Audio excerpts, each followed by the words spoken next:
"You made a scene at my daughter's wedding," my sister-in-law said, her voice low and controlled, the kind of control that people use when they want to sound reasonable while saying something vicious. "You need to apologize to Gemma right now, or you and your son are leaving." My son, my 7-year-old son Nate, who is currently sitting in the bridal suite bathroom with my mother-in-law's assistant scrubbing champagne and red fruit punch out of his hair with a hand towel. I looked at my sister-in-law, then I looked at Gemma, her 24-year-old daughter, who was standing slightly behind her, holding her phone up at an angle that told me she was still recording. "Sure," I said. "I'll apologize." And then I walked to the bathroom to get my son. I need to back up, because the way that moment looked to the 70 people sitting in the reception hall of the Hartwell estate that Saturday, the way it looked on Gemma's Instagram stories 12 minutes later, where she captioned, "It caught on camera, my cousin's wife has a meltdown at my aunt's wedding, LOL poppin'," and I have spent 4 months watching that version of events solidify into family mythology while the real version sat rotting inside me like something I couldn't digest. So here is what actually happened. My name is not important. What is important is that I am 31 years old, I am a paralegal, and I have a son named Nate, who is the kind of kid who makes strangers smile on the subway. He is gap-toothed right now because he lost both front teeth in October. He has his father's brown eyes and my inability to be still. He is the best person I know, which is something I probably shouldn't say about a 7-year-old, but it is simply true. His father, my husband Kieran, has a family, a big, loud, coastal family that gathers for every occasion and calls it love. Kieran's mother, who I will call my mother-in-law because I cannot bring myself to use her first name anymore, has 3 adult children, Kieran, his older sister Roz, and his younger brother Pete. Roz got married last spring to a man named Dale who I have never once heard form a complete sentence, but that is beside the point. Roz's wedding was a big deal. Kieran's family does everything in a big way. The venue was booked 18 months out. The florist flew in from another state. There was a seating chart with a color-coded spreadsheet. I know about the spreadsheet because I helped my mother-in-law build it. I helped with a lot of things. That is the thing about marrying into a family like Kieran's. You either orbit from a safe distance or you get pulled in. I got pulled in. I answered emails about centerpiece options. I drove my mother-in-law to cake tastings because she was nervous about driving on the highway. I took Nate to the ring bearer fitting 3 times because the tailor kept getting his measurements wrong. I did all of this because I love Kieran and because I believed, really genuinely believed, that his family loved us back. Gemma is Roz's niece on Dale's side. She is 24, she has 40,000 followers on Instagram, and she has the specific energy of someone who considers every room a content opportunity. She arrived at the rehearsal dinner with a ring light that she set up at the table without asking anyone. I noticed it. I did not say anything. I smiled and passed the breadbasket. At the rehearsal dinner, Gemma filmed herself reacting to the appetizers, filmed herself hugging Roz, filmed herself crying when Kieran's father gave a toast. She narrated everything in the low, confessional tone that influencers use, like she was the main character in a documentary about someone else's life. I watched her film Nate from across the room. He was wearing his little suit. He had his tie slightly crooked because he'd done it himself and refused help. He was eating a dinner roll with total concentration, the way kids do when they find something deeply satisfying. Gemma zoomed in on him and said something to her phone I couldn't hear. He didn't notice.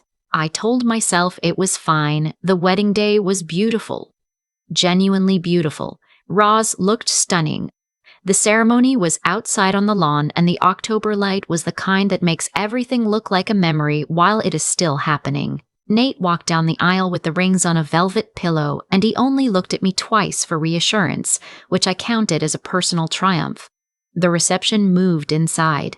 There was a live band, which Nate loved. He kept creeping toward the stage between songs to watch the drummer. I let him. He was happy, and it was a wedding, and I was not going to be the mother who corralled a curious kid into a chair because adults needed him to perform stillness. Gemma found him near the bandstand during the salad course. I was at the table. I could see them from where I was sitting, but the room was loud and the table was full of Kieran's cousins and their spouses, and someone was telling a story about a boat, and I was half listening while watching Nate in my peripheral vision, the way mothers do. I saw Gemma crouch down to his level. I saw her say something to him. I saw him shake his head. She said something else. He shook his head again, and I saw his body do that thing it does when he is uncomfortable, shoulders up, chin down, feet shuffling backward. I know that posture. I have known that posture since he was 18 months old. I was already pushing back my chair when I saw her lift the glass. She had a full glass of red fruit punch in one hand and her phone in the other. I do not know if she planned it. I will never know if she planned it. What I know is that she tipped it. Deliberately or carelessly, in my heart I know it was not an accident, and in my heart I know I will never be able to prove it. The punch cascaded down over Nate's head, his shoulders, his little white dress shirt, and the jacket he had picked out himself from the rack at the department store, while telling me very seriously that he wanted to look professional. He stood there for one frozen second, dripping red, stunned, silent, the way kids get before the crying starts. And then he looked at me. Across the room, through all the noise and the laughter and the band starting up again, he found my face. I was already moving. Gemma was laughing. She had her phone up. "Oh my God," she was saying to the camera. He literally walked right into me. Oh my God, his little face. I took the phone out of her hand.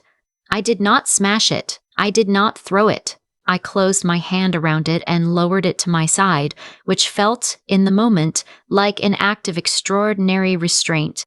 "Hey," her voice went sharp, "that is my property." "Nate," I said, and I went to my son. I crouched down and I looked at his face. His chin was wobbling. The punch was dripping off his nose. He smelled like artificial fruit flavoring, and something was stinging his eyes because he was blinking hard and fast. "My jacket," he whispered. "I know," I said. "Come on, let's go get you cleaned up." I stood up with my hand on his shoulder, and that is when my sister-in-law appeared, Roz, the bride.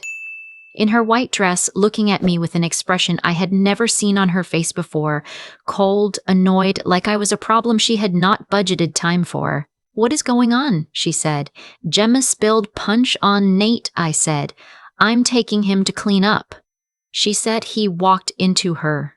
I looked at Nate. He was shaking his head. "I didn't, Mom." She poured it. "He's 7, Gemma said from behind me, her voice doing a performance of patience. "He bumped me and it spilled. I didn't do it on purpose. Why is she making this into a whole thing?" "Can we please just," I started. "You grabbed my phone," Gemma said. "You grabbed my phone," Gemma said. "You grabbed my property out of my hands. That's assault. I need to take my son to the bathroom," I said. "You need to apologize to Gemma first," my mother-in-law said. I don't know when she appeared. She was just suddenly there in the pale green mother of the bride dress, her reading glasses pushed up on her head, her jaw set. Around us, the nearest tables had gone quiet. The band was playing.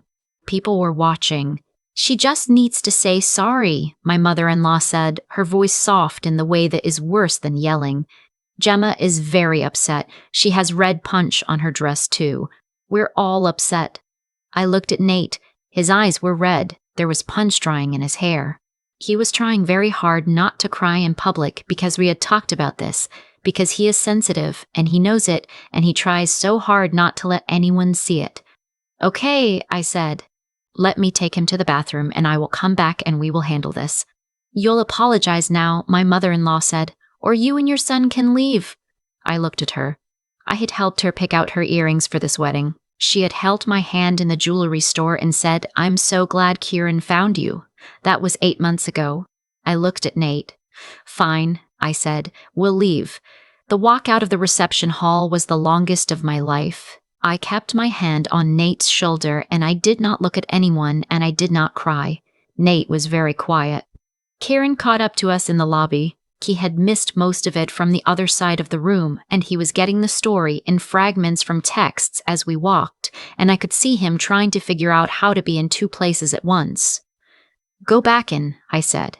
"It's your sister's wedding. I'm not leaving you. Go," I said. "Nate and I will go to the hotel. Come when you can." He looked at me the way he does when he knows I mean it. Then he looked at Nate. "Buddy," he said, and crouched down. "I'm really sorry this happened to you. You didn't do anything wrong. Okay?" Nate nodded, serious. I'll be there soon, Kieran said to me. I took Nate upstairs to the hotel room we had booked. I ran him a bath. I sat on the closed toilet lid while he soaked, and I listened to him process it in the way that 7-year-olds process things, out loud, in circles, with total unself-conscious honesty. She was filming me before, he said. At dinner last night, too. I didn't like it. Why didn't you tell me? He shrugged, sinking lower in the water. I thought it would stop. You should always tell me, I said, even if you think it'll stop. He was quiet for a minute. Is she going to put it on the internet? And there it was. My 7-year-old asking if a video of him dripping with punch was going to be posted for strangers to laugh at. That was the moment something in me went very still and very cold. I don't know, I said. And then, because I don't lie to him, maybe. But if she does, we'll deal with it. He had already posted it. Or she had. Gemma. While I was running the bath, she had edited the clip down to 12 seconds. Nate from behind, punch cascading, his small, stunned face in profile before he turned toward me. She had captioned it, not my fault. Babes, he walked right into me. Ripped to his little fit, though, and tagged the venue. It had 400 likes by the time I saw it. My mother-in-law had already commented, accidents happen, poor baby. He's okay, though. My sister-in-law's maid of honor had commented, no, his little suit. Ooh. His nobody in the comment section seemed to question whether it was an accident. Why would they? Gemma had 40,000 people who trusted her version of every story she told. I put my phone face down on the nightstand, and I sat in the dark for a long time after Nate fell asleep. Kieran came back to the room around midnight. He sat on the edge of the bed, and I could tell from the way he moved that he had been mediating all evening and it had not gone well. My mom wants you to call Gemma tomorrow and apologize for the phone, he said. He said it like he was reading from a script he hadn't written. For taking a phone away from someone, filming my traumatized child. I know. Kieran? I know, he said again, and he lay down next to me and stared at the ceiling. I don't know what to do. I do, I said. But I didn't tell him yet. The texts started the next morning. My mother-in-law, first, gentle and firm. I think you owe the family an apology for how you handle things. Gemma is very hurt. Let's move past this. Then Roz, this was my wedding day. You made it about yourself. I'll never forgive that. Then a number I didn't recognize that turned out to be Gemma's mother, Dale's sister. My daughter is getting hate from your followers. She's in tears. You need to post something and clear her name. I had not said a single word publicly. I had no followers to speak of. I had a private Instagram with 200 people, mostly coworkers and college friends, and I had posted nothing. But someone, my mother-in-law, one of the cousins, someone had apparently told people that I had attacked Gemma, and now Gemma was performing distress on her stories about being physically threatened at a family event while her comment section rallied around her. I closed all the apps. I went to Nate's school pickup and I sat in the car line and I thought about the version of myself from 3 years ago who would have sent a long, careful, apologetic text to my mother-in-law explaining my perspective and asking if we could please talk. I thought about how many times I had done that. How many times I had softened myself into a shape that fit more comfortably into that family and how it had never, not once, made them treat me more carefully in return. That evening, while Nate was doing homework at the kitchen table, I went into the home office and I opened the filing cabinet. I was looking for Nate's vaccination records because his school physical was coming up. That was all I was looking for. But when I pulled out the folder, a stapled set of documents came with it, and I stopped. 3 years ago, when Kieran's parents had needed a co-signer for a business loan, his father's landscape company had taken a hit after a bad season and the bank wouldn't extend credit on their own. They had asked us. Specifically, they had asked me because Kieran's credit at the time had a few dings from before we got together and mine was clean. We had sat at their kitchen table and my mother-in-law had held my hands and said, "You are as much our family as anyone. We would never put you at risk." And I had believed her. Because I wanted to. Because I am the kind of person who wants to believe things like that. I co-signed a loan for $180,000. The repayment term was 5 years. The business had recovered fine. They'd had 2 good seasons and a commercial contract with a property management company that kept them steady, but I had never followed up on the loan status because I trusted them, and because it felt awkward to check, and because I had told myself that trusting people was a virtue. I sat down at the desk and I found the loan documents online through the bank portal. Current balance, $67,000. Status in good standing, payments current. That was good. That was fine. That was not the part that mattered. The part that mattered was buried in the co-signer agreement, in the clause I had read carefully 3 years ago and then filed away and forgotten. In the event of demonstrated harm, harassment, or defamation directed toward the co-signer by the primary borrowers or their associates, the co-signer reserves the right to petition for removal of co-signer status, triggering immediate renegotiation of loan terms with the primary borrowers. I read it twice. Then I took a photo of it with my phone. Then I called the one person I knew I could trust with this. My friend Lorraine had been a contracts attorney for 11 years. We had been friends since college. She was the kind of person who read documents the way other people read novels. For pleasure, for the small, satisfying click of understanding exactly what something meant. I texted her, "Are you free to talk? I need a brain." She called me in 4 minutes. I told her everything. She was quiet for a long time when I finished. "Okay," she said. "First thing, screenshot every comment, every story, every post. Screenshot Gemma's video with the caption and timestamp. Screenshot your mother-in-law's comment. Screenshot the maid of honor. Everything." "Okay." "Second thing, do not post anything, do not respond to anyone, do not call anyone in that family yet." "Okay." "Third thing," and here she paused, and I could hear her smiling through the phone, "this co-signer clause, can you send me the full document?" "Already doing it," I said. She called me back the next morning. Her voice had the tone she gets when she has found something that delights her legally. "So here's the thing," she said. "The defamation angle is genuinely viable. The video with the caption, 'He walked right into me,' when you have multiple witnesses who saw her pour it deliberately, that's a false statement of fact posted publicly with your child's image. The harassment campaign that followed, which you didn't initiate and didn't participate in, is documented. And the co-signer clause is real. It's not airtight, nothing in contract law ever is, but it's enough to write a very serious letter." "I don't want to sue anyone," I said. "You don't have to," she said. "You just have to let them know you could."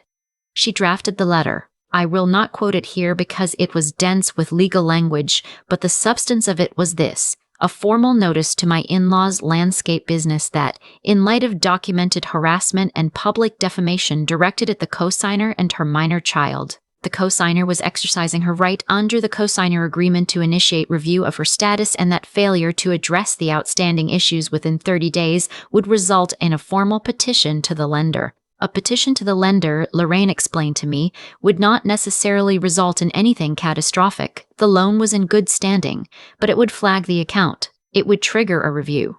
It would create paperwork and uncertainty and the specific kind of bureaucratic anxiety that people who have worked very hard to rebuild their credit cannot afford. The letter went to my father-in-law's business address via certified mail on a Wednesday. By Friday morning, my mother-in-law was calling Kieran. I was at work when he texted me. "My mom called. She sounds scared. What did you send them?"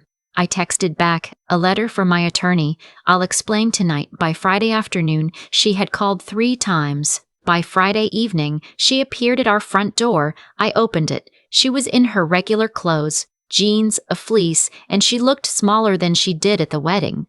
She looked like someone who had spent 2 days realizing something she didn't want to realize. "Can I come in?" she asked. I stepped back. She came in. We sat in the living room. Kieran sat next to me. "I didn't know she was going to do that," my mother-in-law said. Her voice was careful. With the punch, "I want you to know I didn't know." "I believe you," I said. Which was true. "But you laughed," I said. "You saw Nate standing there soaking wet and you laughed, and then you told me to apologize or leave." She looked at her hands. "I know." "He asked me why she wanted to hurt him," I said. "My son, who carried your daughter's wedding rings down the aisle, asked me if he had done something wrong." She pressed her lips together. She did not cry. She was not that kind of woman. But something shifted in her face, something that looked like genuine pain, and for a moment I almost softened. I didn't. "I need 3 things," I said. I need Gemma to take the video down. I need a public statement from her acknowledging what actually happened. And I need you to make clear to your family that what was done to my son was not acceptable and will not happen again." She was quiet for a long time. "And if I do that," she said, "then I withdraw the letter," I said, "and we figure out how to move forward." She looked at Kieran. He met her eyes and said nothing. He had been very quiet all week, and I had been worried about what his silence meant, but when I looked at him in that moment, he reached over and took my hand. "Okay," she said, "I'll talk to Gemma. Tonight," I said. She pulled out her phone. I will not pretend that what followed was clean or simple. Gemma did not take the video down gracefully. She posted 3 stories about how she was being bullied by family before she took it down, and the statement she eventually posted was carefully worded enough that her followers probably didn't understand what she was admitting, but it was there. It was documented. She said she regretted that a child had been hurt and that the incident was more complicated than she had presented it. It wasn't an apology, but it was a crack in the wall. My mother-in-law called her side of the family and said, according to Kieran's cousin who told us later, that things had gotten out of hand and people needed to stop piling on. The cousin said she sounded exhausted. I don't feel sorry for her, but I noticed the exhaustion, the way you notice something fair. The loan letter was withdrawn the following week. We have not been back to a family gathering since the wedding. My mother-in-law texts me occasionally, stiff, careful texts, the kind people send when they are trying to find the outline of a new normal. I respond, briefly, politely. We are not okay. We might be, eventually.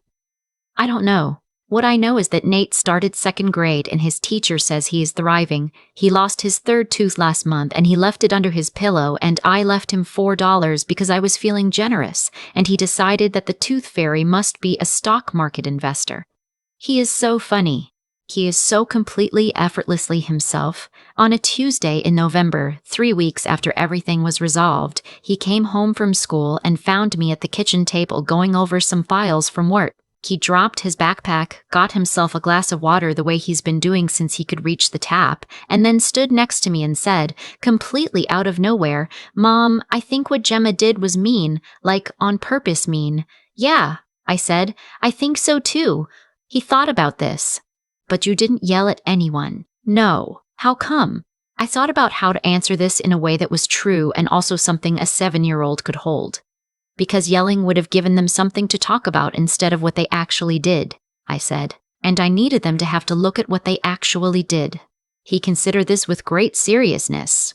"That's smart," he said. Then he picked up his backpack and went to do his homework. I sat there for a minute after he left, in the quiet of our apartment, and I thought about the woman who had sat in that same chair 4 months ago, shaking, watching a video of her soaking wet child rack up likes. I thought about how close I had come to sending that apologetic text, to smoothing it over, to choosing peace in the way that is actually just choosing them over myself, over and over, until there is nothing left of myself to protect. I did not send the text. I opened the filing cabinet. I took care of my son. That is, in the end, the only part of this story that matters. I have thought a lot about the moment I almost sent that apologetic text, the one I had half-drafted in my head before I even got home from the hotel. The careful, measured, peacekeeping text that would have explained my perspective while leaving enough room for them to feel right. I have written that text so many times in my life. Not just to Kieran's family, to people who hurt me at work, to friends who let me down, to my own mother years ago before I understood what I was actually doing when I wrote it. What I was doing was choosing their comfort over my own reality. Every single time, there is a version of that night that ends with me sending the text. In that version, Gemma's video stays up. My son grows up knowing that what happened to him at that wedding was something his mother smoothed over, folded away, decided wasn't worth the friction. He learns the way children learn everything, not from what you tell them, but from what you do, that some people are allowed to hurt you and the correct response is to make it easier for them afterward.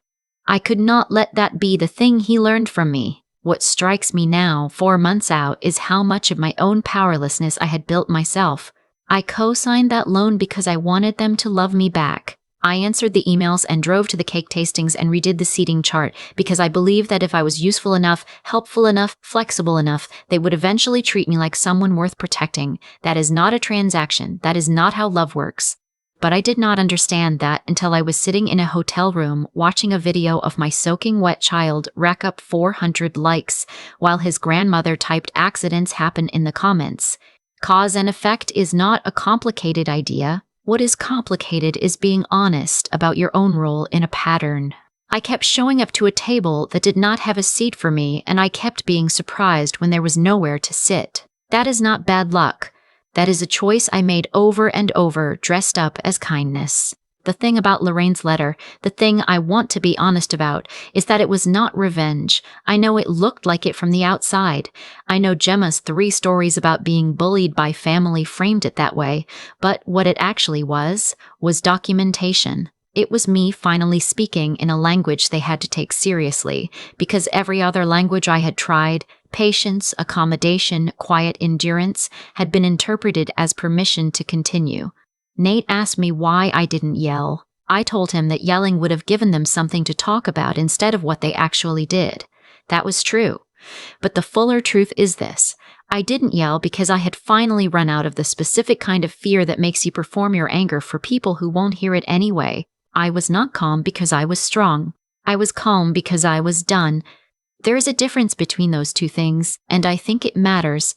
Strength, real strength, is not the absence of fear. It is the decision to act carefully in spite of it, to choose precision over explosion, documentation over drama, the long game over the immediate satisfaction of burning something down. Nate is thriving. That is the sentence I return to. Not I won or they lost or even justice was served, because none of those framings are quite right. What happened is that I stopped subsidizing the version of events that required my son to be collateral damage. And because I stopped, he gets to go to 2nd grade and lose teeth and decide the tooth fairy has a diversified portfolio and be completely, effortlessly himself. That is what I was protecting, not my pride, not my record. Him. It was, in the end, the only thing worth protecting.